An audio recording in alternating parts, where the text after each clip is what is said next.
একটি ত্রিভুজের পরিসীমা ৪৫ সেন্টিমিটার। বাহুগুলোর দৈর্ঘ্যের অনুপাত ৩:৫:৭ হলে প্রত্যেকটি বাহুর দৈর্ঘ্য নির্ণয় করো। তাহলে সমাধান, মনে করি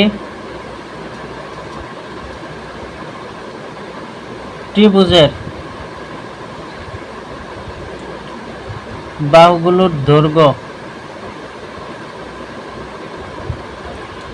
3 ক, 5 ক,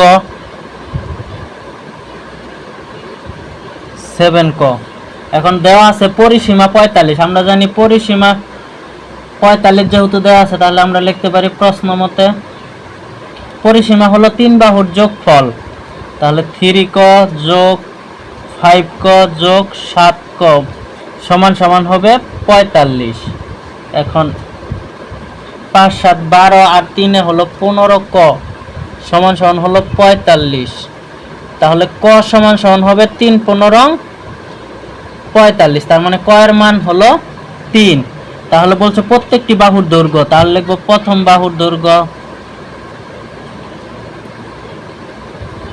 3 ক সমান সমান 3 গুণন 3 9 সেন্টিমিটার। দ্বিতীয় বাহুর দৈর্ঘ্য 5 ক সমান সমান 5 গুণন 3 সমান সমান হলো 3 5 15 সেন্টিমিটার। তৃতীয় বাহুর দৈর্ঘ্য 7 ক 7 গুণন 3 3 7 21 সেন্টিমিটার। তাহলে প্রত্যেকটি বাহুর দৈর্ঘ্য হলো এটাই হলো অ্যান্সার।